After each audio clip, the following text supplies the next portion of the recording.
Hola, ¿qué tal? Donc, je vais vous faire l'analyse de la finale de la Coupe des Confédérations d'hier.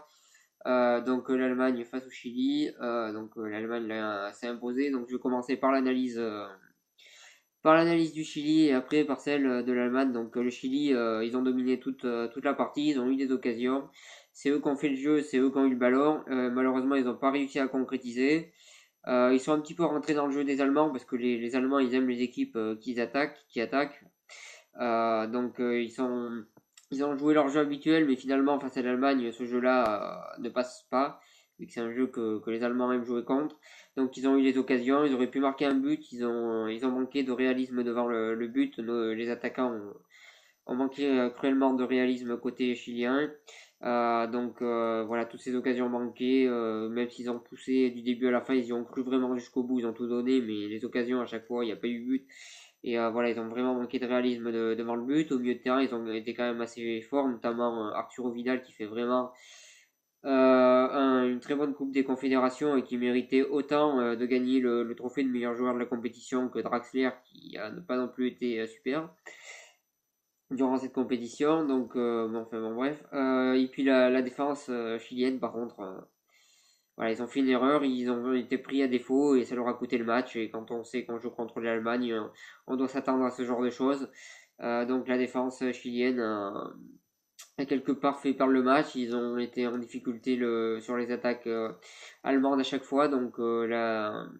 La défense chilienne n'a pas été à son avantage hier soir malheureusement.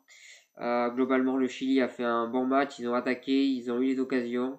Malheureusement, Sanchez est venu chercher les ballons au milieu de terrain parce que les ballons venaient pas assez vite en attaque. Donc ça a fait qu'il n'a pas été à la conclusion et on sait que c'est un joueur important. C'était pareil en demi-finale. C'est un truc à régler, je pense, pour cette équipe chilienne. Donc en tout cas, ils ont eu le ballon, ils ont dominé, ils ont continué à produire leur football, leur jeu, à produire du jeu, à être offensif. Malheureusement, face à cette équipe allemande, ça paye pas. Mais en tout cas, ils ont été offensifs. Ils auraient pu mettre au moins un but. Ça aurait pas été démérité. Je pense que le dernier coup franc, il aurait dû essayer de viser la lucarne parce qu'il était près du but et la lucarne, le gardien aurait pas forcément été la chercher. Là, il a tiré un petit peu à ras de terre et là, c'était beaucoup plus facile pour le gardien. Après, c'est plus facile à dire qu'à faire, mais ils auraient pu concrétiser et mettre au moins un but cette équipe chilienne. Pour en revenir à l'analyse de l'Allemagne. L'Allemagne qui est en train d'écraser le football mondial à l'heure actuelle. Ils ont été champions d'Europe Espoir il y a 3 jours. Ils ont été champions du monde il y a 3 ans. Aujourd'hui, ils gagnent la Coupe des Confédérations. Ils ont joué par contre-attaque, leur jeu habituel, comme d'habitude. Ils ont été très forts en défense. À part en fin de match où ils ont commencé à craquer un petit peu, mais globalement, ça a tenu en défense, vraiment très fort. Ils ont basé leur jeu sur ça, donc ils ont été vraiment très forts défensivement. Leur gardien, comme on le sait, c'est le gardien de Barcelone et il est bon et il a fait une bonne performance. Voilà, sur ça, au milieu aussi, ils ont été forts. Et puis par contre-attaque, voilà, ils ont eu une occasion, ils ont eu un but. Voilà, c'est ça le football allemand, c'est ça le réalisme allemand. Ça pardonne pas à la moindre occasion, ça finit en les buts. C'est un peu ça avec l'Allemagne. Défensivement, ça a été quand même très fort. Cette équipe allemande, avec son équipe bis, elle arrive à être championne de cette compétition. Elle a un réservoir de joueurs impressionnant. Elle est la grande favorite pour la Coupe du Monde l'année prochaine. Elle est vraiment très très forte cette sélection allemande. Je pense que le jeu qu'il faut faire pour battre cette équipe d'Allemagne, c'est le jeu qu'avait fait l'équipe de France en 2016.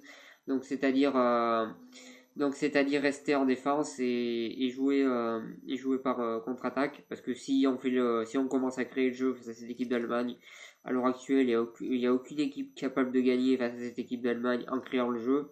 Sinon, ça va finir comme le Brésil avec un 7-1. Donc il faut vraiment pas créer le jeu contre cette équipe, rester en défense et jouer par contre-attaque comme l'a fait cette équipe de France. Si une équipe veut gagner cette équipe d'Allemagne, en Coupe du Monde, c'est ce qu'il faudra faire parce qu'à l'heure actuelle, cette équipe d'Allemagne est en train de dominer le football, est vraiment très impressionnante et impitoyable en contre-attaque, en défense à tous les niveaux. Donc ils sont vraiment très forts. Donc après, attention pour eux parce que toutes les équipes qui ont gagné la Coupe des Confédérations n'ont jamais gagné la Coupe du Monde l'année d'après. La statistique que j'aime bien honnêtement, surtout quand c'est l'Allemagne qui gagne. Non mais En tout cas, c'est les grands favoris pour cette compétition, ils l'ont prouvé, ils n'ont pas démérité totalement leur victoire, même si je pense que le Chili aurait mérité de mettre un but. Mais en tout cas, ils ont été vraiment impitoyables durant toute cette compétition. Donc, voilà, ils méritent, on va dire qu'ils méritent de gagner cette compétition. Donc quand même bravo au Chili, parce que c'est un pays qui a mis longtemps à se créer une bonne équipe, qui a souvent galéré dans les qualifications pour se qualifier à la Coupe du Monde, tout simplement parce qu'à l'époque, l'Argentine et le Brésil étaient au-dessus, l'Uruguay l'était également, et le Paraguay aussi, ils ont souvent galéré, ils ont eu beaucoup de mal à se qualifier à chaque fois, et là ils arrivent enfin à avoir une belle sélection, une sélection formidable, une des meilleures sélections au monde à l'heure actuelle, donc un grand bravo à cette équipe chilienne qui a produit du beau football et qui a régalé tout le monde durant toute cette Coupe des Confédérations. Donc un grand bravo à eux. Malheureusement, ils ont perdu et c'est l'Allemagne qui a gagné sur un score de 1-0. Donc voilà ce que j'avais à dire pour cette analyse. Merci de m'avoir suivi. Si vous avez aimé, n'hésitez pas à partager, à cliquer j'aime et à en parler autour de vous. Moi, je vous souhaite une bonne continuation et merci de m'avoir suivi.